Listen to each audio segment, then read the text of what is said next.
यीशु मसीह क्या है, जब हम उसको करीब से जानना चालू कर देंगे तब हमारे जीवन से समस्याएं, हमको पता चलेगा कि ये बीमारियां क्यों आई है, हमको तब पता चलेगा ये समस्याएं क्यों आ रही है हमारे जीवन में, तब हमको पता चलेगा ये रुकावटें क्यों आ रही है हमारे जीवन में।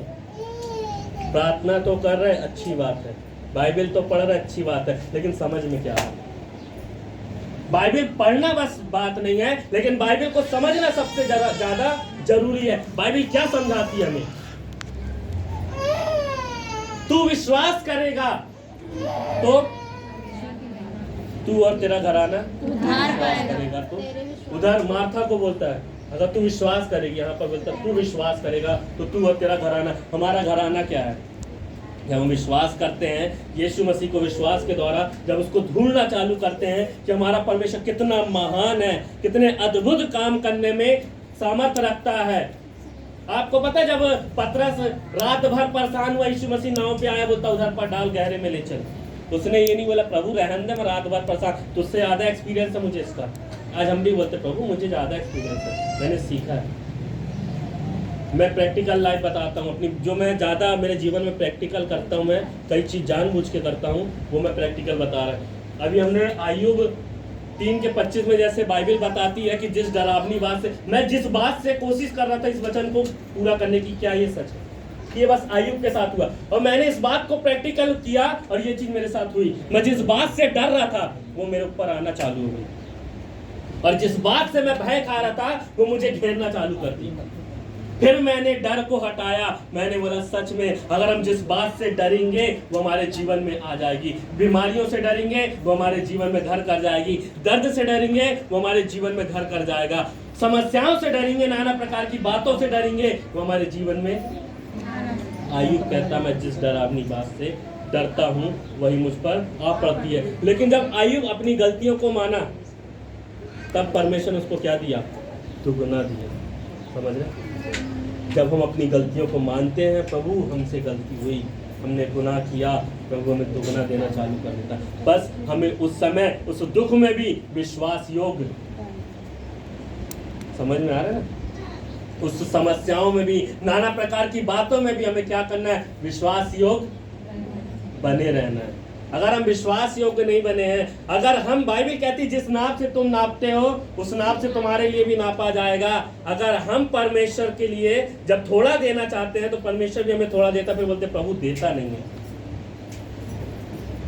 प्रभु के राज्य में कमजोर दिल वालों की एंट्री नहीं है, प्रभु के राज्य में एक मजबूत दिल वालों की एंट्री है। समझ रहे मेरी बात को? जो उसके लिए खड़ा हो सके, उसकी बातों के लिए खड़ा हो सके और सीना ठोक के बोल सके, मुसीबत आए लेकिन डरे ना, उसका सामना करे। जैसे आपके पास्टर ने बताया, कई लोग भाग जाते हैं। यीशु मसीह के भी साथ यही हुआ, जब उसको पकड़वाया गया तो उसके साथी के लोग उसे छोड़ के चले गए थे। क्यों? फिर पतरस ने 3 बार इनकार किया, वो डर उसके अंदर था। हमारे अंदर किस चीज का डर है? हमारे अंदर किस चीज? बाइबल कहती है डरो उससे जो आत्मा और शरीर को दोनों को नाश कर सकता है, उससे मत डरो जो शरीर को नाश करता है। समझ रहे? अगर हम डर रहे हैं तो केवल उस परमेश्वर से डरे जो हमारे आत्मा को भी और शरीर को दोनों को नाश कर सकता है। उससे ना डरे जो केवल शरीर को नाश कर सकता है। स्तेफानुस के बारे में जानते हैं? उसके साथ क्या हुआ? उसके ऊपर जब पथराव किया गया ना, उसके बाद भी वहां पर परमेश्वर की महिमा कर रहा है। और जब वो अपने जीवन के पूरे दिन किया, जब वो मारा वहां पर, तो यीशु मसीह हाथ फैला के, ऐसे बाहें फैला के, ऐसे बाहें फैलाकर उसका स्वागत कर रहा था। क्यों? क्योंकि वो डरा नहीं, वो मौत को भी हंसकर गले लगा लिया। प्रभु के जितने 12 चेले थे जिन्होंने सेवकाई की, दुनिया को उलट पुलट कर दिया, उन्होंने डरा नहीं वचन फैलाने से। मौत आई, उन्होंने सामना किया, बातें उठी, उन्होंने सामना किया। उन्होंने सत्य को जान गया था, वो सत्य को जान गए थे, इसलिए वो हर एक बात का सामना कर रहे थे। हम सत्य को नहीं जान रहे और हम सामना नहीं कर पा रहे। समझ रहे? अगर हम सत्य को जानेंगे तो सत्य हमें स्वतंत्र करेगा। हम सत्य को नहीं जान रहे इसलिए हम पीछे हट रहे हैं। हम सत्य को नहीं जान रहे इसलिए हमारे जीवन में समस्याएं बनी है। हम सत्य को नहीं जान रहे इसलिए हमारे जीवन में रुकावटें, बाधाएं बनी हैं। भजन संहिता 91 उसके दूसरी आयत में क्या कहता है? पढ़े।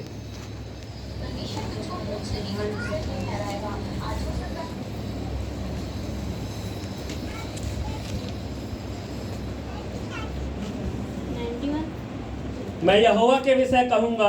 91 कर दूं, यही लिखा है ना। मैं 2 मिनट मैं बाइबल नहीं खोला, मेरी बाइबल बंद रखी है ना। मैं बाइबल नहीं खोला, मेरे को याद है, मैं देख रहा था किसको किसको याद है। सब बाइबल ही, मतलब बाइबल को हम पढ़ते बस, उसको समझना भी। बाइबल क्या होती है? मैं यहोवा के विषय कहूँगा, मैं यहोवा के विषय कहूँगा, कोई और नहीं, मैं। बाइबल क्या कहती है? यिर्मयाह 33:3 में, तू मुझसे प्रार्थना कर तो मैं तुझे परमेश्वर की, मैं यहोवा के विषय कहूँगा, क्यों मेरा शरण स्थान और वो मेरा परमेश्वर है। मैं उस पर, ऐसे ही लिखा है ना कि मैं उल्टा सीधा पढ़ा, ऐसे लिखा है ना, तुम मुझसे प्रार्थना कर, मैं यीशु का तुझे बड़ी बड़ी और कठिन बातें बताऊंगा। जब हम परमेश्वर से प्रार्थना करते हैं, वो बड़ी और कठिन और भेद की बातें बताता है हमारे जीवन में जो चल रहा है। वो आत्मा है जो परमेश्वर की, बाइबल कहती है वो आत्मा, वो परमेश्वर की गुण बातें भी हमें बताता है। वो जानता है उसको भी और हमें बताता है। समझ रहे? अगर हम यहोवा के विषय में जान रहे हैं, सबका ध्यान इधर है ना। हाँ, बाइबल क्या कहती है? मैं यहोवा के विषय कहूंगा। हमको कहना है प्रभु, जब हम डरना छोड़ देते हैं, जब सत्य को जान जाते हैं ना, तब हमारे अंदर ये विश्वास आता है। और बाइबल कहती है विश्वास कर्म बिना मरा हुआ है। जब हम विश्वास के साथ इस शब्दों को निकालते ना, मैं यहोवा के विषय कहूंगा, वह मेरा शरण स्थान है, वह मेरा गढ़ है, वह मेरा परमेश्वर है और मेरा भरोसा उस पर है, मैं उस पर भरोसा रखूंगा। उसके बाद पता तीसरी आयत क्या कहती है? वो वायदे करना चालू कर देता है। आप पढ़िए, वो तुझे पहेलियों के जाल से। जब हम परमेश्वर को जानते हैं, उसको करीब से, जब हम विश्वास के शब्द निकालते हैं और उस विश्वास के द्वारा जब चलना चालू करते हैं, तीसरी आयत वायदे करना चालू कर देती है। क्या कहती है तीसरी आयत? पढ़िए। वह तुझे पहेलियों के जाल से, मैं यहोवा के विषय कहूंगा, वह मेरा शरण स्थान और गढ़ है, वह मेरा परमेश्वर है, मैं उस पर भरोसा रखूंगा। उसके बाद जब हमने ये चीज को विश्वास से कहा, अपने मुंह से शब्दों को निकाला और विश्वास के साथ जब जीवन को बिताना चालू किया, वो मेरा परमेश्वर है। उसके बाद परमेश्वर वायदे करना चालू करता है। क्या वायदे करता है? वह तुझे पहेलियों के जाल से और महामारी से बचाएगा। पढ़ते जाए, कंटिन्यू पढ़ते जाए। वह तुझे अपने पंखों की आड़ में ले लेगा और तू उसके पैरों के नीचे शरण पाएगा। उसकी सच्चाई तेरे ढाल और झिलम है। उसकी सच्चाई तेरे लिए तो हमारी ढाल को, तो हमने सत्य को फिर अगर उसकी सच्चाई जब हमारे लिए ढाल और झिलम ठहरती है, इसका मतलब हमने उतने करीब से नहीं रहना। हमारे जीवन में रुकावटें क्यों आ रही? काम में क्यों काम सफल नहीं हो रहा?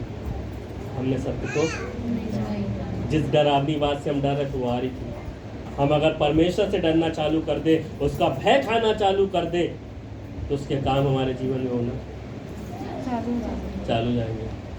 मुझे खौफ किसी का नहीं, मेरी तो इज्जत खुदावंद है। जिस दिन हमारी इज्जत वो यीशु मसीह बन जाएगा, हमें किसी बात का खौफ नहीं रहेगा। जिस दिन हमारी इज्जत वो बन जाएगा, हम अपनी इज्जत को और बढ़ाना चालू कर देंगे। लोग हमारी इज्जत को और बढ़ाएं, मतलब हम अपनी इज्जत को ऑटोमेटिक चाहेंगे कि हमारी इज्जत और बढ़े, लोग और हमें जाने। जब हमारी इज्जत वो बन जाता है, जब हम उसको ढूंढना वचन से चालू कर देते हैं। बाइबल कहती तू मेरा प्रचार कर, ऐसा लिखा है, मैं तेरा प्रचार करूंगा। तू मेरा काम कर, मैं तेरा काम करूंगा। समझ रहे? जब हम उसका काम करना चालू करते हैं, तो हमारे जीवन की जितनी रुकावटें हैं, बातें हैं, वो जाना चालू हो जाती है। हालेलुया। जिस दिन हम सत्य को करीब से, मेरे पास 10 मिनट है और 10 मिनट में अपन एंड करेंगे और बहुत सी बातें मैं आपको बताना चाह रहा हूँ। जिस दिन हम करीब से, इसका मतलब हम नहीं जान रहे, हमारे जीवन में अगर बातें आएंगी हमारे ऊपर, मेरी बात ध्यान से सुनना, गलत वे पे मत लेना, हमारे ऊपर बातें उठेंगी, रुकावटें आएंगी, लेकिन हम पर प्रबल नहीं होंगी। समझ रहे? हम पर प्रबल नहीं होंगी। क्यों? क्योंकि हमने किसको जाना है। आपको पता है, एक व्यक्ति, एक लड़का मर गया, उसकी माँ विधवा, वो लड़का खत्म हो गया, वो अंधकार इस तरफ से आ रहा है, यहाँ से ज्योति आ रही। जब ज्योति यीशु मसीह उधर से आ रहा था, उसकी मिट्टी को छुआ और वो जिंदा हो गया। आपको पता है, एक तरफ अंधकार था, एक तरफ ज्योति थी, और ज्योति उस अंधकार के पास आ रही थी। जब यीशु मसीह उस अंधकार के पास, उस मौत के पास आया, और जहां पर यीशु मसीह आया उस जगह पे उसने छुआ और वो जिंदा हो गया। हमारे जीवन में जो अंधकार से भरा हुआ जीवन है, जब हमारे जीवन में यीशु मसीह आना चालू हो जाएगा, हमारे जीवन में जब वो रहना चालू कर देगा, हमारे जीवन से अंधकार, वो मुर्दापन इस दुनिया में। यीशु मसीह का, परमेश्वर का वचन कहता है, यीशु मसीह ने कहा, मैं इस जगत में आग लगाने आया, हो सके तो वो आग अभी सुलग जाए। वो आत्मिक आग के बारे में बोल रहा है। वो आग क्या है पता है? जब हम यीशु मसीह को ग्रहण करते हैं ना, लिखा तुमने अपना पहले सा प्रेम खो दिया। हमने जब यीशु मसीह को ग्रहण किया, वो आग कैसी लगी रहती है?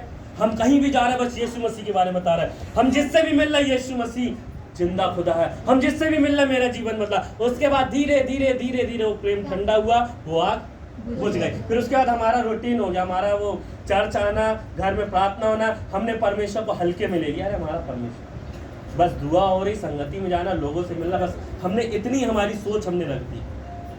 हम सोचे कि क्या हम जब शुरू